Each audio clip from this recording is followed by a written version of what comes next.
خوش آمدید۔ آج ہم ایک کافی اہم تعلیمی تبدیلی پر بات کر رہے ہیں۔ 9ویں جماعت کی بایولوجی کے لیے جو ALP 2025 آیا ہے نا، اس کے تحت نصاب میں کیا بدلا ہے۔ ہمارے پاس اس کے لیے ALP 9th biology 2025 text guide سے کچھ آپ کہہ لیں خاص نکات ہیں۔ تو آج ہم بس یہ نہیں دیکھیں گے کہ کیا شامل ہے یا کیا نکالا گیا، بلکہ یہ سمجھنے کی کوشش کریں گے کہ بھئی ان تبدیلیوں کے پیچھے سوچ کیا ہے اور 9ویں کے طلباء پر اس کا کیا اثر پڑ سکتا ہے۔ بالکل، دیکھیں ALP کا جو بنیادی مقصد گائیڈ میں بتایا گیا ہے نا، وہ ہے نصاب کو زیادہ کہہ لیں مؤثر بنانا۔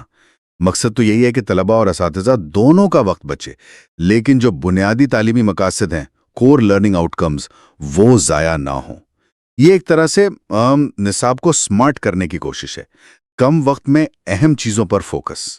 ٹھیک ہے، اس سمارٹ نصاب کا جائزہ لیتے ہیں باب۔ پہلا باب حیاتیات کا علم، دا سائنس آف بایولوجی، یہ تو بنیاد ہے۔ اس میں کیا خاص ہے؟ گائیڈ کہتی ہے کہ بایولوجی کا تعارف، دوسرے علوم سے تعلق، کیریئر وغیرہ یہ چیزیں تو ہیں شامل۔ مجھے یہ دلچسپ لگا کہ ملیریا والی مثال جو بایولوجیکل میتھڈ سمجھانے کے لیے ہوتی ہے وہ بھی رکھی گئی ہے۔ تو کیا اس کا مطلب ہے عملی مثالوں پر زور اب بھی ہے؟ جی ہاں، یہ ملیریا والی مثال کا رہنا اہم ہے۔ یہ دکھاتا ہے کہ ALP صرف تھیوری پر نہیں بلکہ سائنسی طریقہ کار جو ہے نا، یعنی مشاہدہ، مفروضہ، تجربہ، نتیجہ، اس کو سمجھانے کے لیے اصلی دنیا کی مثالوں کی اہمیت سمجھتا ہے۔ یہ صرف رٹا لگانے سے آگے بڑھ کر سائنسی سوچ بنانے کی کوشش ہو سکتی ہے۔ اور ALP کا فوکس بھی ضروری سوالات اور مختصر جوابات پر ہے، شاید امتحان کے ساتھ ساتھ تصور سمجھانے پر بھی زور ہے۔ ہاں، یہ بات سمجھ آتی ہے، یعنی بنیاد تو مضبوط رکھی ہے۔ اچھا، آگے بڑھتے ہیں۔ باب 2، حیاتی تنوع، بایو ڈائیورسٹی۔ یہ تو جانداروں کی اقسام اور ان کی درجہ بندی کے بارے میں ہے۔ یہاں بھی درجہ بندی کے اصول، فائدے، تاریخ، یہ مرکزی چیزیں موجود ہیں۔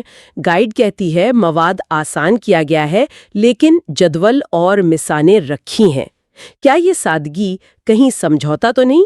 یہ اہم سوال ہے۔ بالکل، دیکھیں درجہ بندی تو بایولوجی کی زبان ہے، اس کے بغیر اتنی ساری اقسام کو سمجھنا بہت مشکل ہے۔ مواد آسان کرنے کا مقصد شاید یہ ہے کہ طلباء بنیادی ڈھانچہ سمجھ لیں، بہت زیادہ تفصیل میں نہ الجھیں، اور جدولوں اور مثالوں کا رہنا یہ دکھاتا ہے کہ عملی پہلو نظر انداز نہیں ہوا۔ کوشش تو توازن کی ہے، لیکن دیکھنا ہوگا کہ یہ سادگی کیا آگے جا کر تصورات جوڑنے میں مشکل تو پیدا نہیں کرے گی۔ ہاں، یہ ایک نازک توازن ہے۔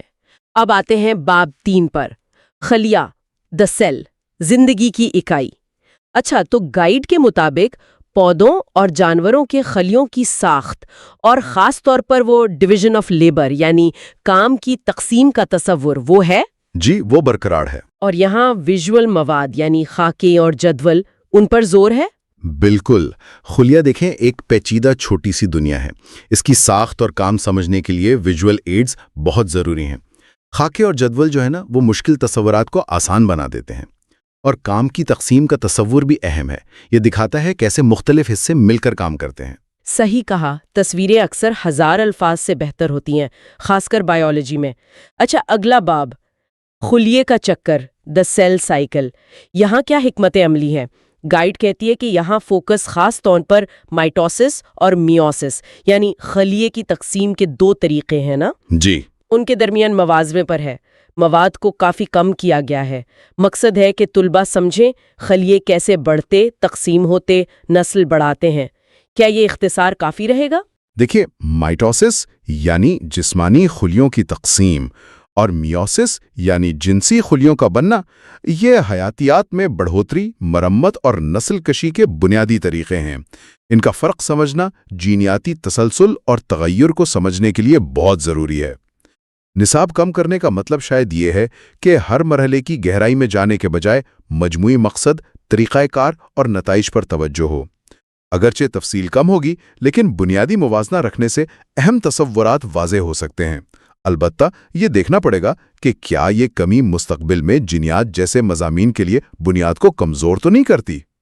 یہ ایک اہم نقطہ ہے مستقبل کے حوالے سے۔ اچھا، باب 5 ہے، بافتیں، اعضاء اور اعضاء کے نظام یعنی tissues organs and organ systems.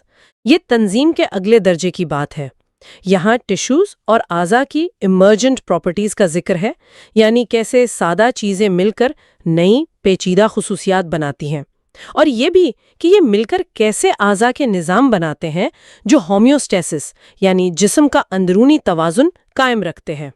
یہاں بھی اہم خاکے اور مثالیں موجود ہیں. جی، یہ باب حیاتیاتی تنظیم کے درجات کو سمجھنے کے لیے مرکزی حیثیت رکھتا ہے. ایمرجنٹ پراپرٹیز کا تصور بہت اہم ہے کہ پورا نظام اپنے حصوں کے مجموعے سے کچھ زیادہ ہوتا ہے، اور ہومیوسٹیسس بھی بنیادی تصور ہے کہ جاندار اندرونی حالات کیسے مستحکم رکھتے ہیں. ان کو خاکوں اور مثالوں کے ساتھ رکھنا ظاہر کرتا ہے کہ پیچیدہ نظاموں کی سمجھ اب بھی ترجیح ہے. ٹھیک ہے، اب آتے ہیں زندگی کے کیمیائی پہلو پر. باب 6 حیاتی سالمات بائیو مالیکیولز، یعنی وہ مالیکیولز جن سے زندگی بنتی ہے. گائیڈ کے مطابق یہاں کاربوہائیڈریٹس، پروٹینز، چکنائیاں، نیوکلک ایسڈز، ان بڑے بائیو مالیکیولز کے صرف بنیادی تصورات اور کام شامل ہیں. مقصد یہ ہے کہ طلبہ بنیادی باتیں سمجھیں لیکن کیمیائی تفصیلات میں نہ الجھیں. کیا یہ طریقہ ٹھیک ہے؟ یہ ایک عملی طریقہ لگتا ہے. 9ویں جماعت میں ہر بائیو مالیکیول کی پیچیدہ کیمسٹری یاد رکھنا شاید ضروری نہ ہو. اہم یہ سمجھنا ہے کہ یہ ہیں کیا، ان کے بنیادی کام کیا ہیں، جیسے توانائی دینا، جسم بنانا، معلومات رکھنا، اور یہ زندگی کے لیے کیوں ضروری ہیں. فوکس کیا اور کیوں پر ہے، نہ کہ ہر تفصیل کیسے پر. یہ بنیادی سمجھ کو تو بڑھا سکتا ہے، لیکن ہو سکتا ہے کچھ طلبہ جو زیادہ گہرائی چاہتے ہوں انہیں یہ کم لگے. ہاں، یہ چیلنج تو رہتا ہے ہمیشہ.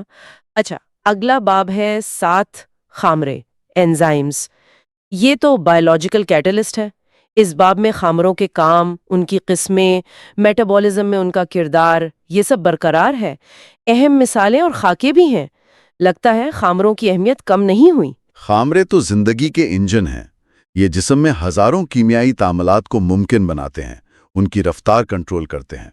ان کے بغیر میٹابولزم مطلب توانائی کا بننا اور استعمال ہونا وہ ٹھپ ہو جائے گا. تو ان کے بنیادی تصورات، کام کرنے کا طریقہ، اہمیت، ان سب کو برقرار رکھنا بالکل منطقی اور ضروری ہے. یہ بائیو کیمسٹری کی بنیاد ہے. بالکل. اب توانائی کے بہاؤ کی بات کرتے ہیں. باب 8 حیاتی توانائیات بائیو انرجیٹکس. جاندار توانائی کیسے حاصل اور استعمال کرتے ہیں. یہاں ضیائی تالیف یعنی فوٹوسنتھیسس، پودوں کا خوراک بنانا، اور تنفس یعنی ریسپریشن، خوراک سے توانائی حاصل کرنا، یہ بنیادی عمل شامل ہیں. گائیڈ خاص طور پر شکل 8.8 اور متعلقہ خاکوں کا ذکر کرتی ہے جو سمجھانے کے لیے رکھے گئے ہیں. فوٹوسنتھیسس اور ریسپائریشن یہ زمین پر زندگی کے لیے توانائی کے بہاؤ کے 2 بنیادی ستون ہیں. یہ صرف بائیولوجی نہیں، ماحولیات کے لیے بھی اہم ہے. ان پیچیدہ عمل کو سمجھانے کے لیے تصویری وضاحتیں جیسے یہ خاکے بہت مؤثر ہوتی ہیں. یہ مراحل اور توانائی کی منتقلی کو سمجھنے میں مدد دیتی ہیں. ان کا رہنا ظاہر کرتا ہے کہ تصور پر زور ہے، صرف مساواتیں رٹنے پر نہیں. یعنی بصری سیکھنے پر مسلسل زور ہے. اچھا، اب پودوں کی طرف واپس. باب 9 پودوں کی فعلیات پلانٹ فزیولوجی. اس باب میں پودوں کی نشوما میں غذائی اجزاء کے کردار پر فوکس ہے، خاص طور پر نائٹروجن اور میگنیشیم جیسے اہم اجزاء. ان کے کردار اور اہمیت کو برقرار رکھا گیا ہے. صرف اہم ترین تجربات اور سوالات شامل ہیں. کیا یہ کافی ہوگا؟ پودوں کی غذائیت تو ایک بڑا موضوع ہے. صرف نائٹروجن اور میگنیشیم جیسے چند کلیدی عناصر پر توجہ مرکوز کرنا شاید نصاب کو مختصر کرنے کی حکمت عملی ہے. یہ دونوں پودوں کی صحت کے لیے بہت اہم ہے. نائٹروجن پروٹین اور کلوروفل کے لیے، میگنیشیم کلوروفل کا حصہ ہے.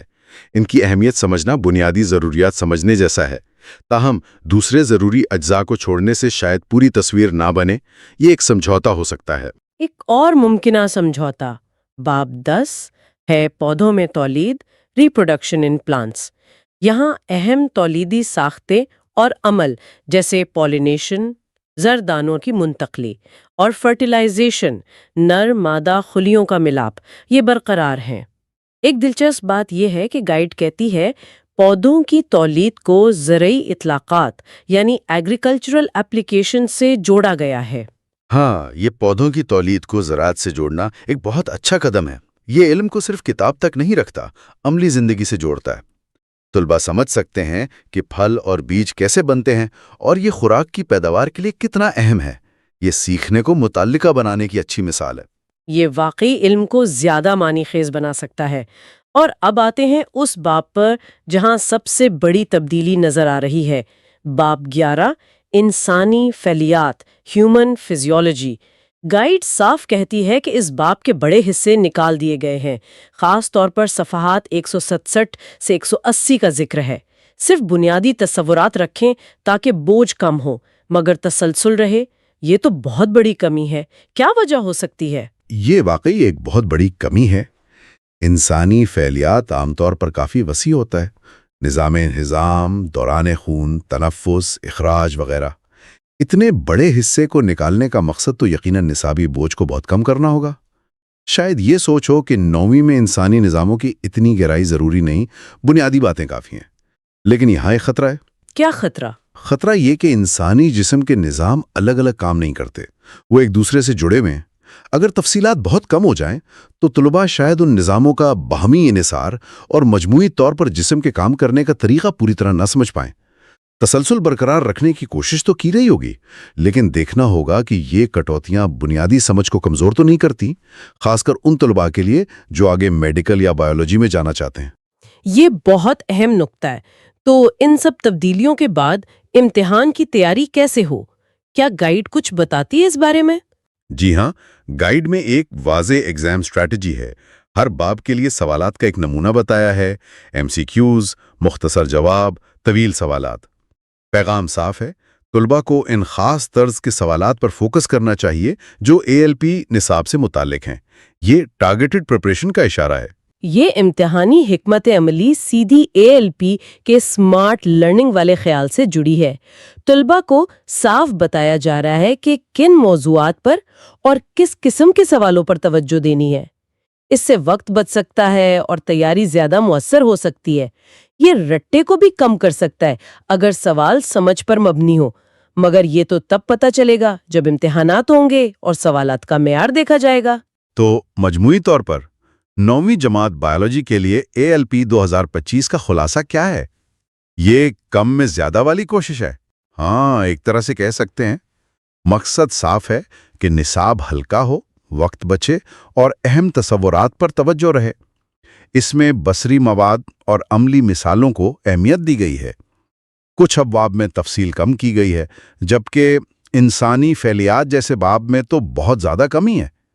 یہ صرف مواد میں کمی نہیں، شاید یہ سکھانے اور سیکھنے کا انداز بدلنے کی کوشش ہے، مقدار پر معیار کو ترجیح دینا۔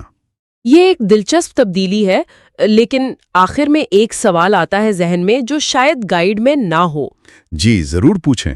اس طرح نصاب کو مرکوز کرنے سے، خاص طور پر کچھ حصوں کو اتنا کم کرنے سے، کیا ہم طلباء کو بایولوجی کی وسعت اور اس کے مختلف شعبوں کے آپسی تعلق کی پوری تصویر دے پائیں گے؟ کیا یہ اسمارٹ لرننگ واقعی گہری سمجھ دے گی یا یہ مستقبل میں زیادہ پیچیدہ حیاتیاتی تصورات کو سمجھنے میں انجانے میں کچھ رکاوٹیں پیدا کر دے گی؟